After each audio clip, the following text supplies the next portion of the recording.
wal 'ashr. Saya bersumpah, kata Allah, demi waktu yang senantiasa akan dilalui oleh setiap manusia. Di asar itu bukan sekedar masa, tapi setiap waktu yang kita lalui disebut dengan asar. Al-waqtul ladzi yu'asiruna fahuwa asrun, kata orang Arab. Setiap waktu yang kita lalui sekarang asar, nanti asar, setiap detiknya disebut dengan asar.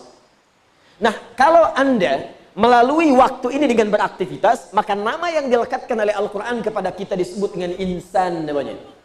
65 kali disebutkan dalam Al-Quran. Tidak disebutkan dengan insan kecuali menunjuk pada manusia dengan semua aktivitas yang dikerjakan. Sekarang lihat ayatnya. Wal 'ashr.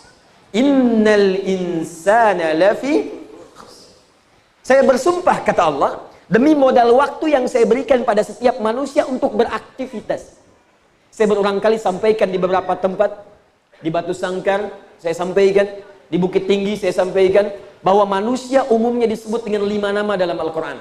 Jadi hati-hati kalau baca Al-Quran, seringkali diterjemahkan dengan makna yang sama, padahal katanya berbeda.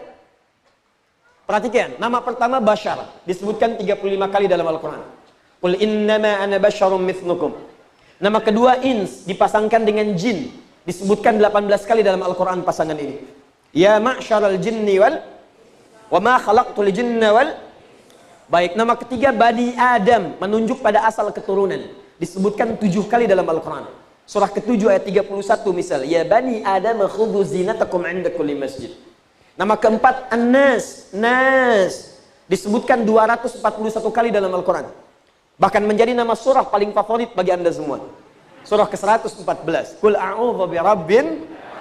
Nama yang kelima Insan. Nah, insan ini yang disebutkan 65 kali dalam Al-Quran tidak pernah disebutkan kecuali menunjuk nama manusia yang mengaitkan dengan aktivitas hariannya. Dibeda, kalau disebut Bashar menunjuk pada nafsu, kalau disebut Ins menunjuk pada asal kelembutan, kalau disebut Nas menunjuk pada sifat sosial, kalau disebut Bani Adam menunjuk pada asal mula keturunan semua dari Adam.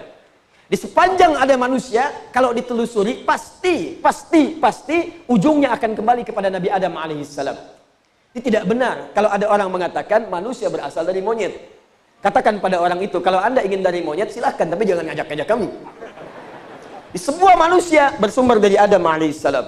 Ya. Karena itu sering saya tegaskan dalam setiap kesempatan, ciri mukjizat Nabi Muhammad SAW, pertama kali saat terlahir ke bumi, maka diberikan oleh Allah mukjizat pertamanya, ditegaskan sebagai keturunan Bani Adam. Nabi Adam alaihissalam yang saat lahir ayahnya telah wafat, tapi nasabnya tersambung sampai ke Adam alaihissalam. Itu diantara ciri mukjizatnya. Anda lahir, bapak ada, keturunan belum tentu diurut jelas sampai ke Adam. Walaupun benar anak cucu Adam. Nabi Muhammad lahir, bapak tidak ada, tapi nasabnya jelas sampai ke Adam alaihissalam.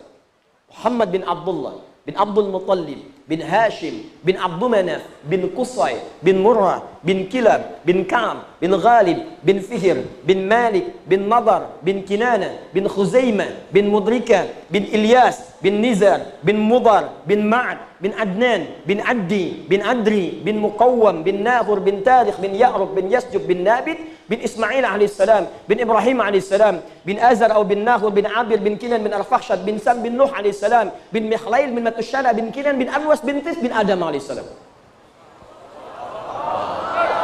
Itu Nabi, Rasul, dibedakan dengan manusia biasa. Makanya kalau ada orang mengaku Nabi, tanya, coba sebutkan nasabu sampai ke Adam. Atau Muhammad sallallahu alaihi wasallam. Nah, kalau disebutkan insan, maka ini menunjuk nama manusia dengan segala aktivitas dari bangun tidur sampai tidur lagi. Kata Allah, ada orang beraktivitas, aktivitas dalam bahasa Arab disebut dengan amal. Ada orang beramal tapi rugi. Rugi. Ruginya bukan rugi dunia. Kalau rugi dunia bisa dicari esok. Anda berniaga hari ini, saya berikan modal 24 juta. Balik-balik cuma 20 juta. Rugi tidak? Rugi. Kerugian hari ini, besok bisa ditebus kembali. Anda kerja keras dapat 30 juta. Ketutup yang sekarang. Tapi kalau Anda rugi dalam urusan akhirat, bagaimana bisa kembali?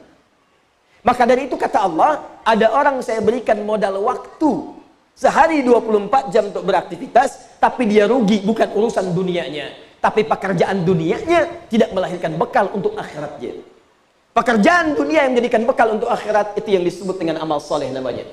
Karena itu ayatnya teruskan ketika Allah menyebutkan innal insana lafi khusr, dikeluarkan orang rugi dari sini menggunakan illa, harful istitsna, kecuali illal ladzina amanu wa bukan sekedar amal, wa amilus salihat, yaitu orang-orang yang dengan imannya mengerjakan aktivitas sehingga menjadi aktivitas itu amal soleh untuk bekal pulangnya.